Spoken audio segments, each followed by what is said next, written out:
آخرت کا ذریعہ ہو۔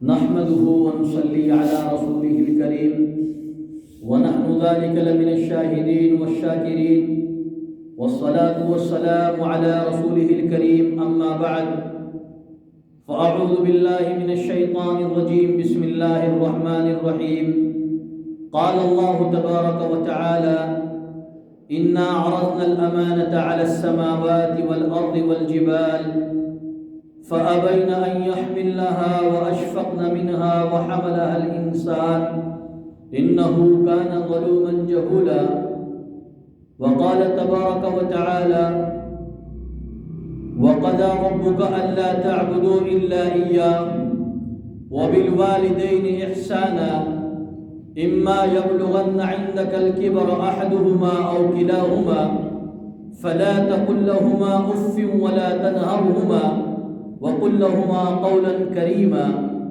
قال النبي الأكرم صلى الله عليه وسلم خيركم أحاسنكم أخلاقا أو كما قال صلى الله تبارك وتعالى عليه وسلم وقال النبي صلى الله عليه وسلم كن في الدنيا كأنك غريب أو عابر سبيل أو كما قال عليه الصلاة والسلام۔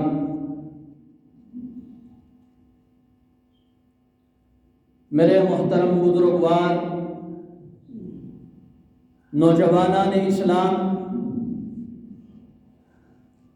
جو میں نے یہ دو آیتیں آپ کی خدمت میں پیش کی ہے اور دو حدیثیں آپ کی خدمت میں پڑھی ہے، انہی کی روشنی میں چند باتیں ہیں، چند معروضات ہیں جو آپ کی خدمت میں پیش کر رہا ہوں۔ پہلے میں نے آپ کو یہ بات بتلائی، حدیث اور قرآن دونوں سے میں نے تھوڑا تھوڑا پڑھا، انہی کی روشنی میں آپ کے سامنے چند باتیں آئے گی جن کا میں بھی محتاج ہوں، جن پر عمل کے آپ بھی محتاج ہیں۔ اللہ رب العزت نے بطور امانت اللہ نے ہمیں جو ذمہ داری عطا فرمائی ہے وہ ہمیں سوچنا ہے اور سمجھنا ہے، کیا ہم اس ذمہ داری پر پورے اتر رہے ہیں یا نہیں۔ اگر ذمہ داری پر ہم پورے اتر رہے ہیں تب تو ہماری پوری زندگی ہم سب کے لیے سعادت مندی والی زندگی کہلائے گی، اور اگر میں اور آپ اللہ کی دی ہوئی امانت داری پر کھرے نہیں اتر رہے ہیں تو پھر امانت میں خیانت کہلائیں گے۔ آج جو ماحول ہے پورے معاشرے کے اندر یہ ہے بے حرمتی کی بنیاد پر۔ اکرام مسلم جو ایک مسلمان کا آدر سمان ہونا چاہیے، چھوٹے بڑوں کی عزت اور احترام کرے، ہمارے بڑے اپنے چھوٹوں پر شفقت، پیار اور محبت کے ہاتھ رکھے، یہ ہے میرے نبی علیہ السلام کا پیغام۔ میرے نبی علیہ السلام کا پیغام یہ ہے کہ میں ایک مسلمان ہوں، میری ذمہ داری بنتی ہے، اگر میرے ماں باپ زندہ ہیں، ان کو اللہ نے حیات بخش رکھی ہے، میری ذمہ داری بنتی ہے کہ میں ان کی مرتے دم تک عزت اور احترام میں کمی نہ آنے۔ لیکن میں اور آپ بھلی بھانتی جانتے ہیں آج ماحول کیا ہے، معاشرے کے اندر کیا ماحول ہے، آج میرے اور آپ کے معاشرے کو کیا ہو گیا ہے، کس کی نظر لگ گئی ہے، آخر وہ معاشرہ زندہ کیوں ہو رہا ہے جو معاشرہ مغربی تہذیب والوں کا معاشرہ تھا۔ ان کا معاشرہ یہ تھا آپس میں بھائی چارگی ختم ہو، محبت ختم ہو، نفرتیں ایک دوسرے سے بھر جائے، دل جو ہے نفرتوں سے بھرا رہے، پڑوسی پڑوس سے نفرت کرے، بھائی بھائی سے مخالفت کرے، بیٹے کی باپ سے مخالفت ہو، باپ کی بیٹے سے مخالفت ہو، ماں کی بیٹی سے مخالفت ہو، بیٹی کی ماں سے مخالفت ہو، بہنوں کی بہنوں سے مخالفت ہو، یہاں تک کہ کنبے کی دوسرے کنبے والوں سے، برادری کی دوسری برادری والوں سے، اپنے گاؤں کی دوسرے گاؤں والوں سے، اپنے شہر کی دوسرے شہر والوں سے منافرت ہو، نفرتیں ہو، آپس میں محبت اور پیار جو حضرت محمد عربی صلی اللہ علیہ وسلم کا پیغام ہے وہ قائم نہ ہو سکے۔ جب تک ہم بٹے رہیں گے، جب تک ہم مخالفت پر ایک دوسرے کی اترے رہیں گے، نفرتیں ہمارے اندر جنم لیتی رہے گی، تو بتائیے میرا آپ کا معاشرہ بن سکتا ہے؟ کیا ایسے معاشرے کو جنت والا معاشرہ شمار کیا جا سکتا ہے؟ نہیں، یہ معاشرہ تو جہنم والا معاشرہ ہو جائے گا۔ جس معاشرے میں بھائی بھائی سے نفرت کر رہا ہو، بھائی بھائی کو دیکھ کر خوش نہ ہو، وہ معاشرہ جنت والا کیسے ہو سکتا ہے؟ ہمیں معاشرہ کیسا بنانا ہے؟ ایک اسلام کی حیثیت سے، مسلمان کی حیثیت سے میرے اور آپ کا معاشرہ اگر جنت والا ہمیں بنانا ہے، مجھے اور آپ کو سوچنا ہوگا، نوجوان نسل کو سمجھنا ہوگا۔ اگر ہمارے معاشرے کو جنت والا بنانا ہے تو مجھے اور آپ کو صحیح روح کی زندگی گزارنی ہوگی۔ معاشرت میں اگر انقلاب لانا ہے، مجھے اور آپ کو خود سے صحیح ہونا پڑے گا۔ میری اور آپ کی راتیں کیوں موبائل کے حوالے ہو رہی ہے؟ کیوں اس کے اندر ہم واہمات، عجب عجب چیزیں، عجب عجب مناقشات، اس کے اندر عجب عجب تناظر کیوں دیکھ رہے ہیں؟ پھر تو معاشرے میں بگاڑ آئے گا نہیں آئے گا۔ یہ تو مغربی تہذیب والوں کی چال ہے کہ مسلمانوں کو اگر کھوکھلا کرنا ہے، مسلمانوں کو نفرتوں میں بانٹ دو، برادریت میں بانٹ دو، بھائی چارگی کو اگر مسلمان کی تم ختم کر دو گے تو اسلام کا نام و نشان ختم ہو جائے گا۔ مسلمان بٹے تو اسلام بٹ گیا۔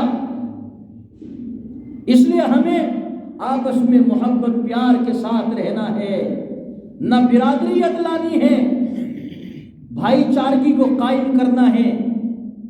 گندی ذہنیت، گندی سوچ اور گندی فکر سے اوپر اٹھ کر ہمیں ایک دوسرے کا سمان کرنا ہے، عزت کرنی ہے۔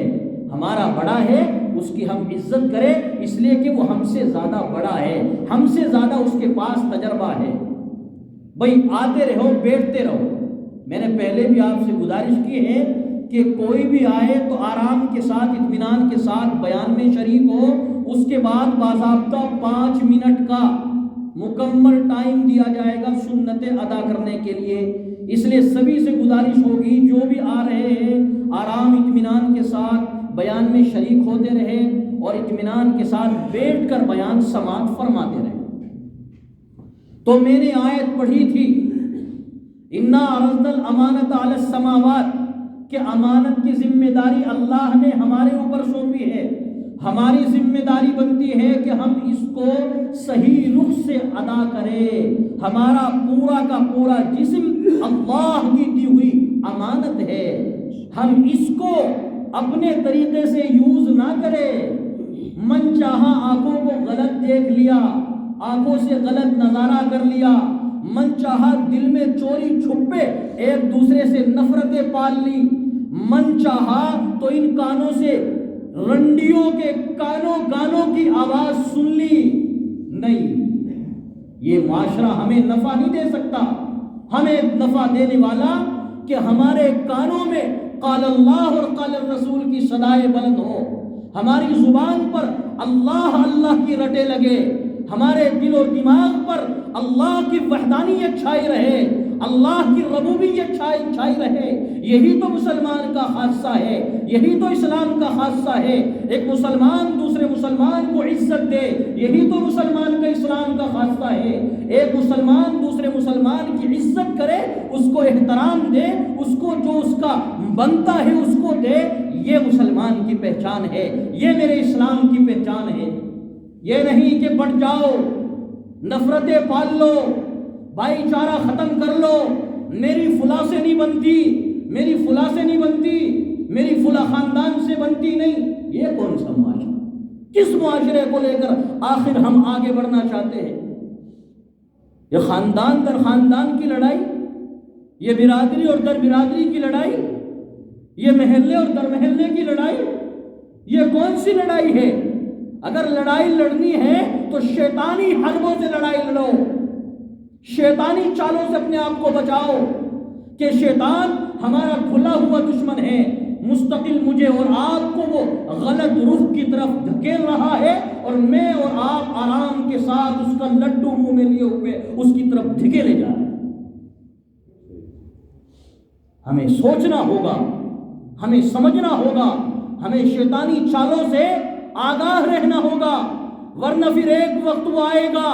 قرطبہ کی بڑی مسجد ہے، اشبیلیہ کا بڑا مدرسہ ہے، طلیتیہ کی بڑی بڑی مساجد ہے، بڑے بڑے مکاتب ہے، لیکن ایک وقت ایسا آیا، میں نے بھی دیکھا، آپ نے بھی دیکھا، علماء کی زبانی آپ نے سنا کہ طلیتیہ کا آج ماحول دیکھیے، نظارہ دیکھیے اشبیلیہ کا جا کر، قرطبہ کی بڑی مسجد جامع مسجد اس کا نظارہ دیکھیے، آج وہاں ایک اللہ کہنے والا موجود نہیں ہے.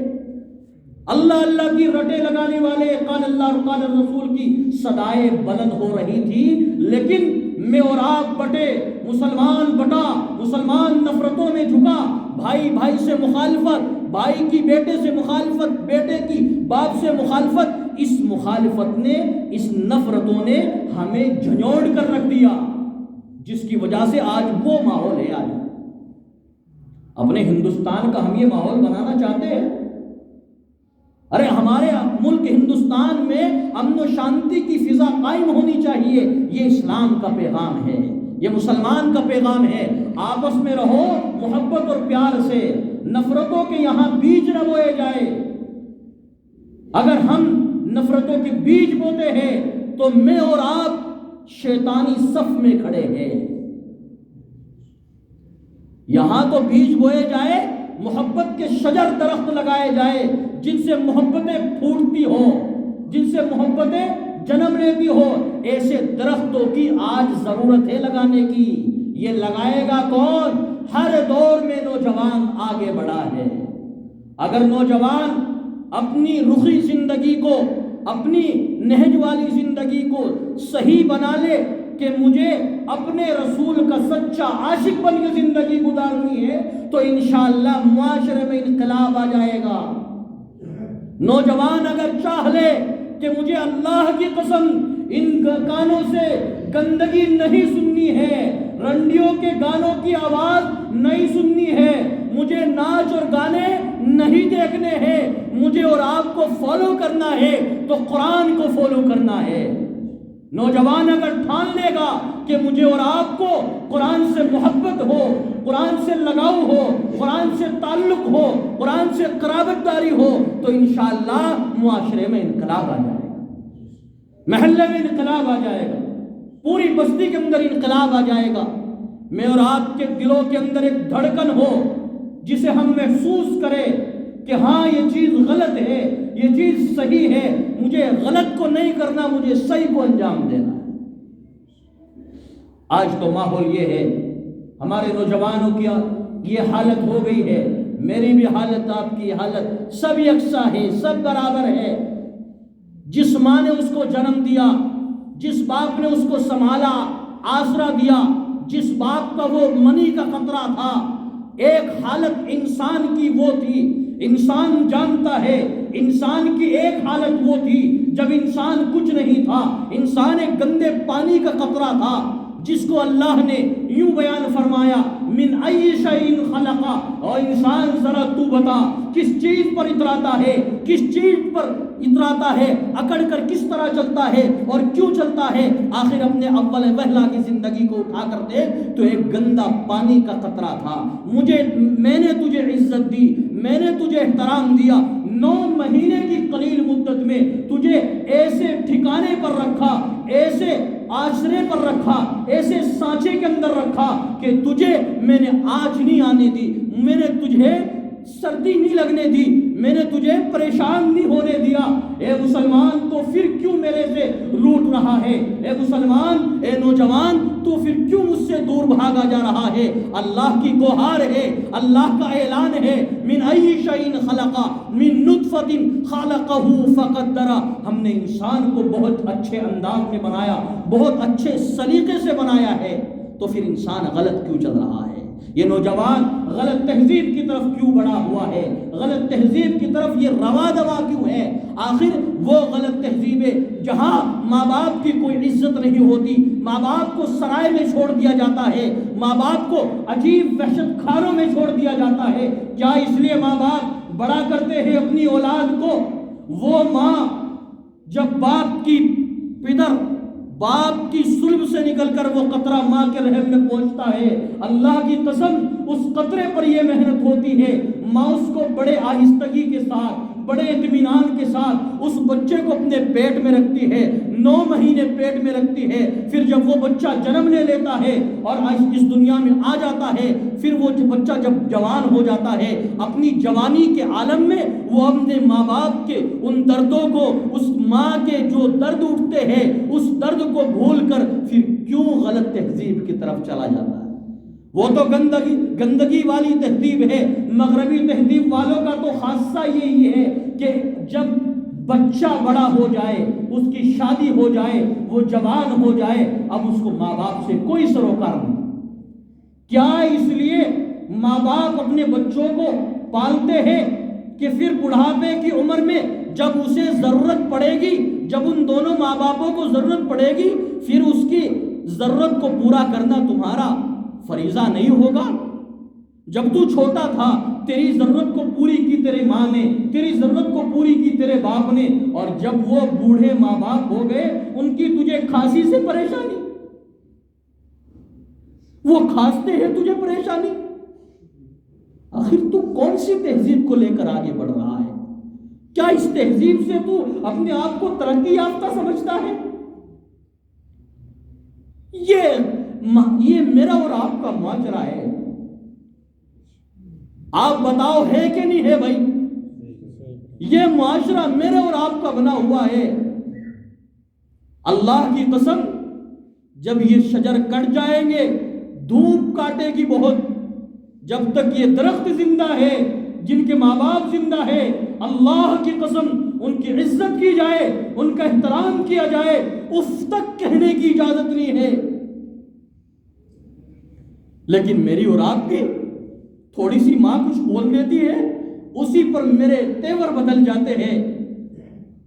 وہ ظالم ہے، وہ اولاد ظالم ہے جو اس ماں کی اس تھوڑی سی کڑواہٹ کو محسوس نہیں کرتا، برداشت نہیں کرتا۔ جس ماں نے اس کو بچپنے سے اتنا سہارا دیا ہو، گیلے میں اپنا آپ سوتی ہو، سوکھے میں اپنے بچے کو سلاتی ہو۔ نوجوان بتائے جن کے بچے ہیں، اللہ کی قسم آپ بتاؤ، آپ کی اولاد ہے، آپ کو تھوڑی سی اولاد کو تکلیف ہو جاتی ہے، بخار آ جاتا ہے، نوجوان آپ بتاؤ کہ اللہ کی قسم آپ کی راتوں کی نیند حرام ہوتی ہے کہ نہیں ہوتی؟ جب آپ کی نیند حرام ہو جاتی ہے آپ کی اولاد کی وجہ سے، تو جو ماں باپ آپ کے ہیں وہ آپ ان کی اولاد ہیں، ان کی نیندوں کا کیا؟ ان کی نیندیں بھی تو حرام ہوا کرتی تھی۔ ہمیں اس کا احساس ہونا چاہیے، ہمیں اس بات کی قدر ہونی چاہیے، احترام ہونا چاہیے کہ ہم یکجوئی کے ساتھ، محبت کے ساتھ، ایک پیار کے ساتھ سچا بھرا پیغام دے امت کو۔ اسلام کا مذہب امن والا مذہب ہے، امن کی تہذیب اسلام کی تہذیب ہے، مسلمان کی تہذیب ہے۔ انشاءاللہ معاشرے میں جب امن پھیلے گا، معاشرے میں جب بھائی چارگی پھیلے گی، ایک دوسرے کو معاف کیا جائے گا، غلطیوں پر درگزر کیا جائے گا، تو معاشرے میں انقلاب آئے گا۔ اور آپ حضرات چاہتے کہ نہیں چاہتے ہیں کہ ہمارے محلے میں انقلاب آ جائے، ہماری بستی میں انقلاب آ جائے، ہمارے پورے پڑوس کے اندر انقلاب آ جائے؟ اگر انقلاب لانا ہے تو یکجوئی کے ساتھ رہنا ہے، ایک مٹھی رہنا ہے، مشت رہنا ہے، محبت پیار کے ساتھ رہنا ہے۔ نہ ہماری برادریت کوئی چیز ہے، نہ ہماری فرقہ واریت کوئی چیز ہے۔ اسلام نے نہ ہمیں فرقہ واریت سکھائی ہے، نہ نفرت سکھائی ہے، انشاءاللہ اسلام پر مرتے دم تک قائم رہیں گے اور اسلام کے امن والے پیغام کو مرتے دم تک امت میں زندہ کرتے رہیں گے، کریں گے انشاءاللہ۔ اللہ مجھے بھی اور آپ کو بھی خوب عمل کی توفیق نصیب فرمائے، اللہ ہماری صحیح نسلوں کی صحیح حفاظت فرمائے۔ آج کا جو ماحول ہے اس میں خاص طور سے ہم اپنے نوجوانوں سے درخواست کرتے ہیں، اپنے بزرگواروں سے درخواست کرتے ہیں، راتوں کی تنہائیوں میں اٹھ کر اللہ سے مانگا کرو، رویا کرو خدا کی قسم۔ جیسا ماحول آج میرے ملک ہندوستان کا ہے، اس ملک میں امن شانتی بنی رہے، اس کے لیے راتوں کی تنہائیوں میں رویا جائے، ہمارے بڑے بھی روئے، ہمارے نوجوان بھی روئے۔ آپ حضرات تو جانتے ہی ہے ہمارے کتنے ہی بڑے بڑے بیچارے اکابر، بڑے بڑے علماء جیلوں کی سلاخوں کے اندر ہے، بالکل انجانے نہ انجانے کس طرح وہاں چلے گئے۔ حضرت مولانا کلیم صدیقی کے متعلق آپ حضرات بھلی بھانتی جانتے ہیں، ان کے لیے دعا فرمائیں، اللہ ان کو رہائی نصیب فرمائے، باعزت رہائی نصیب فرمائے۔ کتنے مسلمان جیلوں کے اندر ناحق پڑے ہوئے ہیں، ظلمن پڑے ہوئے ہیں، ان کے لیے دعا کی جائے، راتوں میں اٹھ کر دعا کی جائے، اللہ ان تمام مسلمانوں کی حفاظت فرما، اللہ ان تمام مسلمانوں کو باعزت رہائی کے فیصلے فرما، اللہ ہم سب مسلمانوں کی اعانت و نصرت کے فیصلے فرما، اللہ ہمارے ملک ہندوستان میں امن شانتی کو قائم فرما، امن و امان کے ماحول کو قائم فرما، اللہ ہم سب کی زندگیوں میں انقلابی شکلیں اور صورتیں پیدا فرما، ہمارے نوجوانوں کے اندر اللہ صحابہ والے نوجوان والا جذبہ عطا فرما، ہمارے بزرگوں کے اندر اللہ صحابہ والے بزرگوں والا جذبہ عطا فرما۔ ان تمام باتوں پر اللہ مجھے بھی اور ان تمام حضرات کو عمل کی توفیق نصیب فرما، آمین یا رب العالمین۔ وآخر دعوانا ان الحمدللہ رب العالمین۔ جن حضرات نے سنت ادا نہیں فرمائی وہ سنت ادا فرمائی۔